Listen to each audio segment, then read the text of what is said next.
Welcome back to my channel trip to watch. আর আমি এখন রয়েছি দার্জিলিংয়ে। আজকে দার্জিলিংয়ে আমাদের লাস্ট ডে। আমরা এখন চেক আউট করছি হোটেল থেকে, আর আমরা এখন যাব নিউ জলপাইগুড়ি। কিন্তু নিউ জলপাইগুড়ি পৌঁছানোর আগে বেশ অনেকগুলো পয়েন্ট আমরা দেখতে দেখতে যাব, আর সেই সমস্ত পয়েন্টগুলো সমস্ত এক্সপিরিয়েন্স আপনাদের সাথে শেয়ার করব। এখন সময় সকাল 10:30, আর চারিপাশের অবস্থা দেখতেই পাচ্ছেন, প্রচণ্ড ঠান্ডা, 8 ডিগ্রি টেম্পারেচার, আর পুরো দার্জিলিং কিন্তু ফগে ঢেকে রয়েছে। তো খুব এনজয় করেছি আমরা লাস্ট 3 দিন। মহাশিবরাত্রির দিন মহাকাল মন্দিরে গেছিলাম, এর আগের পর্বে সেই ভিডিও আপনাদের সাথে শেয়ার করেছি। তারপর গ্লিনারিজের ব্রেকফাস্ট। আর আজকে দার্জিলিং থেকে নিউ জলপাইগুড়ি যাওয়ার সময় বেশ অনেকগুলো পয়েন্ট দেখতে দেখতে আমি পৌঁছাবো নিউ জলপাইগুড়ি। আমাদের রাতের ট্রেন দার্জিলিং মেল, আর সমস্ত এক্সপিরিয়েন্স শেয়ার করব আপনাদের সাথে। চলুন রওনা হওয়া যাক নিউ জলপাইগুড়ির উদ্দেশ্যে। রাস্তায় পয়েন্টগুলো আপনাদেরকে দেখাতে দেখাতে আমি পৌঁছাবো নিউ জলপাইগুড়ি। সঙ্গে থাকবেন, ভিডিওটা লাস্ট অবধি দেখবেন, আর যদি ভালো লাগে অবশ্যই লাইক করবেন।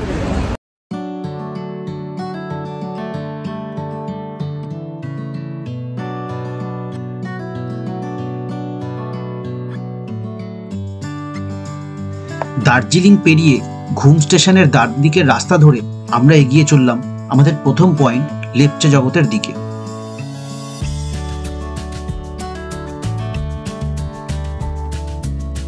দার্জিলিং থেকে মাত্র 19 কিলোমিটার দূরত্বে অবস্থিত এই লেপচা জগৎ যোগসূত্র স্থাপন করেছে ঘুম আর সুখিয়াপোখরির মাঝে।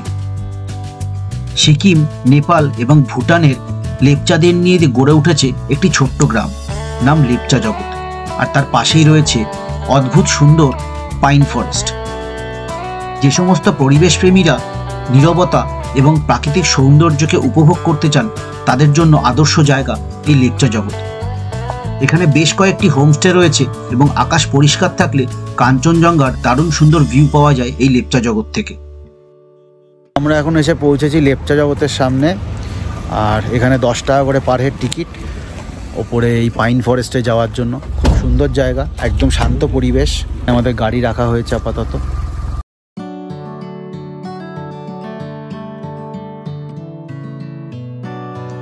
পাহাড়ের কোলে লেগে থাকা এই ছোট্ট গ্রাম বছরের বেশিরভাগ সময় ঢাকা থাকে কুয়াশার চাদরে। লেপচা জগতের পাইন ফরেস্টে এক অদ্ভুত নিস্তব্ধতা অনুভব করা যায়। তার মাঝেই পর্যটকদের আনাগোনা লেগেই থাকে এখানে। তবে যারা প্রাকৃতিক সৌন্দর্যের সাথে সাথে এই নিস্তব্ধতাকে উপভোগ করতে চান, তারা এক রাত কাটিয়ে যেতে পারেন এই লেপচা জগতে।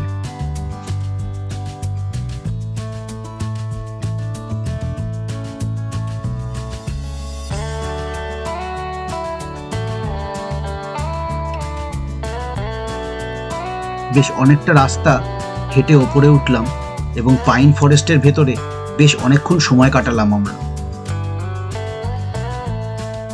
প্রচণ্ড ঠান্ডায় থাকতে না পেরে অবশেষে পাইন ফরেস্টের সামনে থাকা একটি ছোট্ট ক্যাফেতে গিয়ে কিছু খাওয়া দাওয়া করলাম আমরা।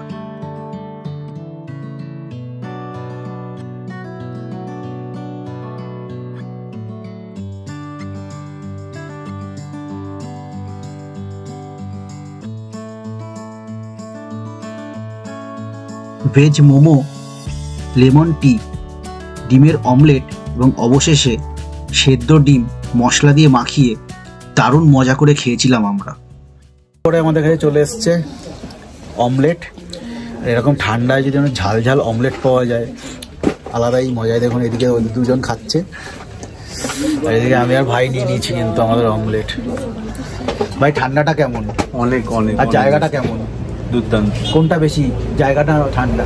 বোথ আর দুটো সেম হলে ডিপ্লোম্যাটিক অ্যান্সার। ঠান্ডা, হ্যাঁ, হচ্ছে ঠান্ডাটা বেশি। আমার কাছে জায়গাটা বেশি ভালো।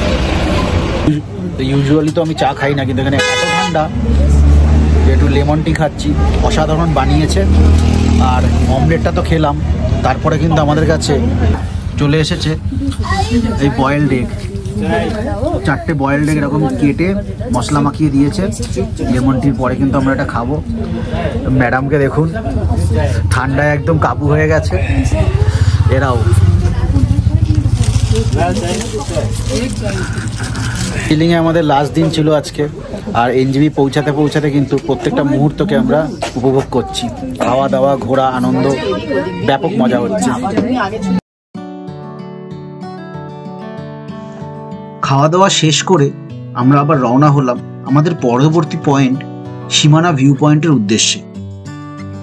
দার্জিলিং থেকে লেপচা জগৎ হয়ে মিরিক পৌঁছানোর রাস্তায় জোরপোখরি বলে আরেকটি দেখার জায়গা আছে। সেখানে একটি লেক আছে এবং সেখান থেকেও কাঞ্চনজঙ্ঘার খুব সুন্দর ভিউ পাওয়া যায়। জোরপোখরি লেকে পৌঁছাতে হলে তার রাস্তা ভাগ হয় সুখিয়া পোখরি থেকে। হাতে সময় কম থাকায় আমরা সুখিয়া পোখরি অথবা জোরপোখরিতে দাঁড়াইনি, আমরা এগিয়ে চলেছিলাম আমাদের পরবর্তী পয়েন্ট সীমানা ভিউ পয়েন্টের দিকে। সুখিয়া পোখরি থেকে এই ডান দিকের রাস্তা ধরে পৌঁছানো যেতে পারে মানেভঞ্জন অথবা সান্দাকফু।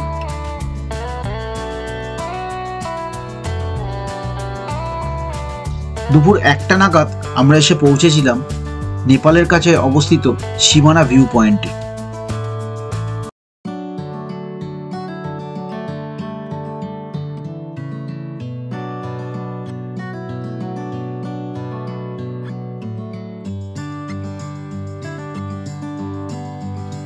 আকাশ পরিষ্কার থাকলে এখানকার চারিদিকের ভিউ পর্যটকদের মন মুগ্ধ করে। আমরা যখন পৌঁছেছিলাম তখন যদিও চারিপাশটা ফগে ঢাকা ছিল।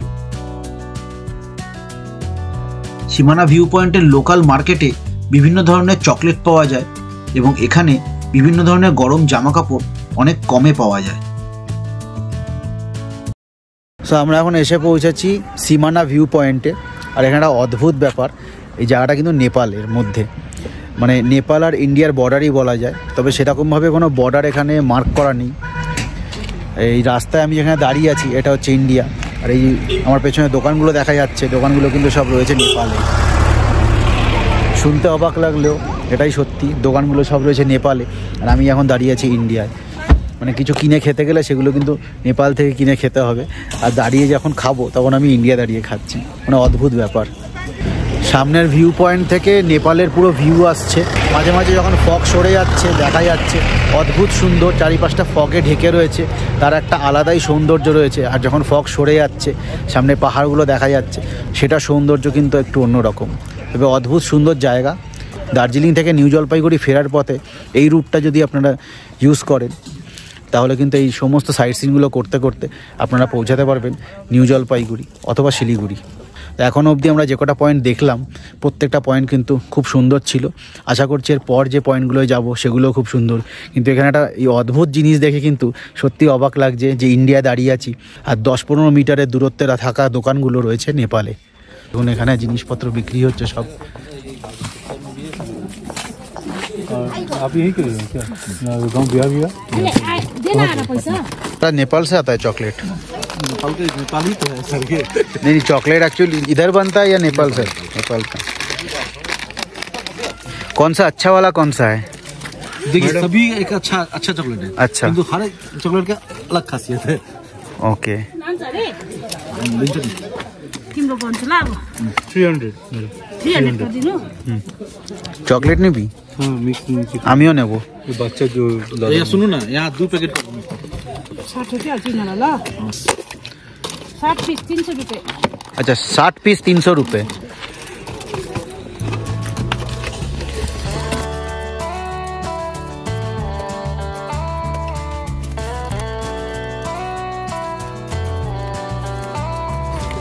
और चाहिए उसमें कि हो जाएगा? नहीं हो जाएगा। छोटे में दिला देना रे। दूसरा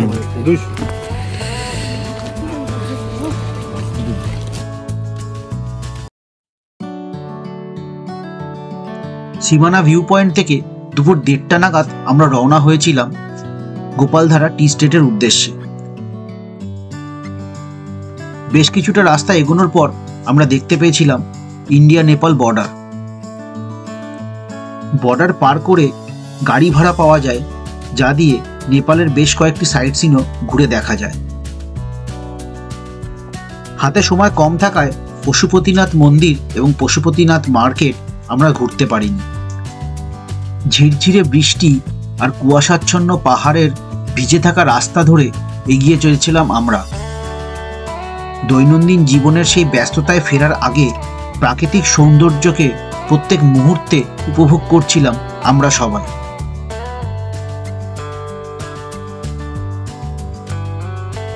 প্রায় দুপুর 2টো নাগাদ আমরা এসে পৌঁছেছিলাম গোপালধারা টি স্টেটের সামনে।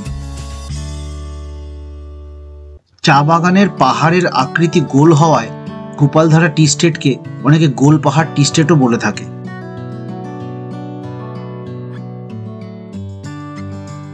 আমরা এখন এসে পৌঁছেছি গোপালধারা টি স্টেটের সামনে। আর এই আমার পাশেই হচ্ছে টি স্টেট, আর এর অপোজিট এই লাইন দিয়ে প্রচুর ধাবা রয়েছে, অনেকগুলো বাঙালি ধাবাও রয়েছে। তো আমরা একটা ধাবায় চলে এসেছি।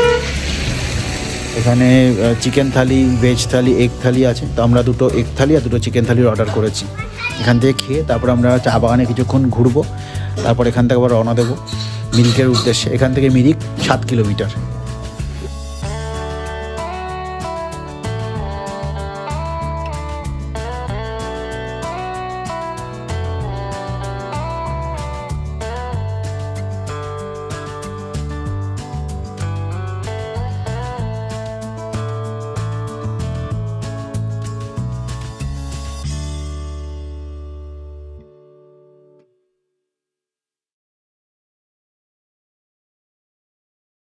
ফেব্রুয়ারি মাসের আজকে 28 তারিখ। এখানে এখন আমরা বসে আছি দুপুর 2:30টার সময়। ঠান্ডায় হাত জমে যাচ্ছে, দেখুন অবস্থা সব। এত ঠান্ডা ভাত মাখতে পারছি না।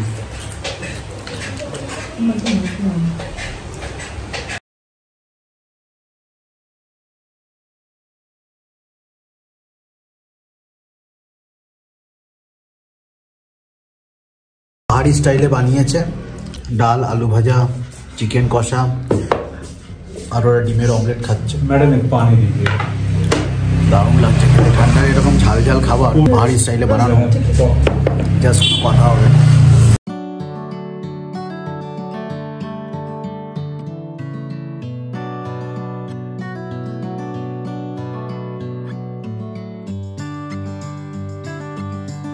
খাওয়া দাওয়া শেষ করে আমরা বেশ কিছুক্ষণ সময় কাটিয়েছিলাম চা বাগানের ভেতরে। এখানে পাহাড়ি ড্রেস ভাড়া পাওয়া যায় চা বাগানের ভেতরে ফটো তোলার জন্য, এবং বাড়িতে নিয়ে যাওয়ার জন্য চা পাতা কিনতেও পাওয়া যায়।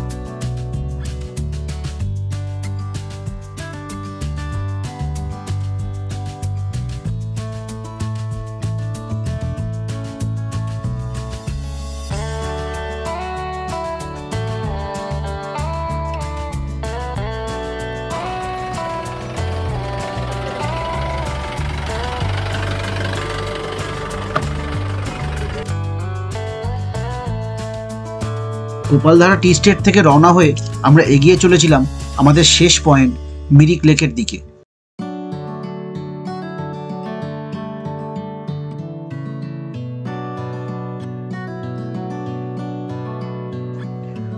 উত্তরবঙ্গের বিভিন্ন জায়গায় ডিসেম্বর এবং জানুয়ারি মাসে কমলালেবুর চাষ হয়ে থাকে।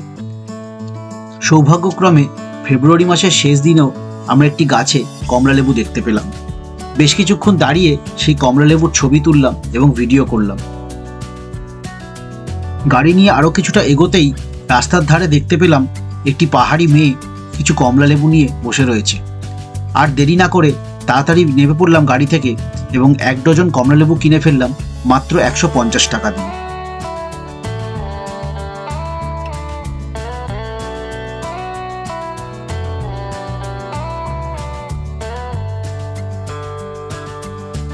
মিরিক লেকে পৌঁছানোর আগে আমাদের গাড়ি দাঁড়ালো আরেকটি ভিউ পয়েন্টে। সেখান থেকে একটি টি স্টেটের অসাধারণ ভিউ আমরা উপভোগ করেছিলাম। বেশ কিছুক্ষণ সময় কাটিয়ে আবার আমরা রওনা হলাম মিরিক লেকের উদ্দেশ্যে। বিকেল 3:30 নাগাদ আমরা এসে পৌঁছেছিলাম আমাদের লাস্ট পয়েন্ট মিরিক লেকের সামনে। তো অবশেষে আমরা এসে পৌঁছেছি আজকে আমাদের লাস্ট পয়েন্টে মিরিকে। মিরিক লেকের সামনে এখন আমি দাঁড়িয়ে আছি। আর ওয়েদার কিন্তু এখানে কমফোর্টেবল, ঠান্ডা অনেকটাই কম। খুব সুন্দর ওয়েদার, চারিপাশটাও খুব সুন্দর করে সাজানো। আর এই হচ্ছে মিরিক লেক। এখানে পার্কিংয়ে রাখছে, আর সামনে রয়েছে মার্কেট। আর ওখানে একটা খুব সুন্দর ব্রিজ দেখা যাচ্ছে। এখানে একটু আমরা এবার ঘুরে দেখব, আরও যদি কিছু কেনাকাটা করা যায় কম সময়ের মধ্যে, সস্তায় যদি কিছু পাওয়া যায়। তারপর এখান থেকে রওনা দেব নিউ জলপাইগুড়ির উদ্দেশ্যে।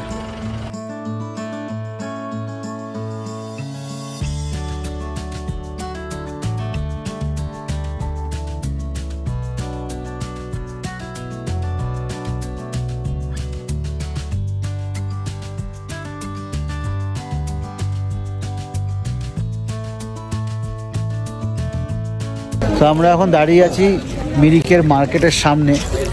আর সীমানা ভিউ পয়েন্টে যে জিনিসগুলো বিক্রি হচ্ছিল গরম জামা কাপড়, সেগুলো কিন্তু এখানেও বিক্রি হচ্ছে। এখানে কিন্তু দাম অনেক বেশি। যেটা আমরা মাফলার ওখান থেকে 100 টাকায় আর শল ওখান থেকে 200 টাকায় কিনেছি, মাফলারের দাম এখানে 200 থেকে 250 টাকা চাইছে, ওই 100 টাকার মাফলার। আর শল কিন্তু 450 থেকে 500 টাকা চাইছে। তো আপনারা যদি দার্জিলিং থেকে এইদিকে আসেন তাহলে সীমানা ভিউ পয়েন্ট থেকে কিন্তু আপনারা গরম জামা কাপড় কিনে নেবেন, যেটা নেপালের মধ্যে পড়ছে। এখানে কিন্তু তুলনামূলকভাবে দামটা অনেকটাই বেশি। হ্যাঁ, সেলফি তোলা চলছে। হ্যাঁ, ছোট্ট একটা পার্ক আছে সামনে, বেশ সুন্দর করে সাজানো, লোকজন যাচ্ছে, ফটো তুলছে।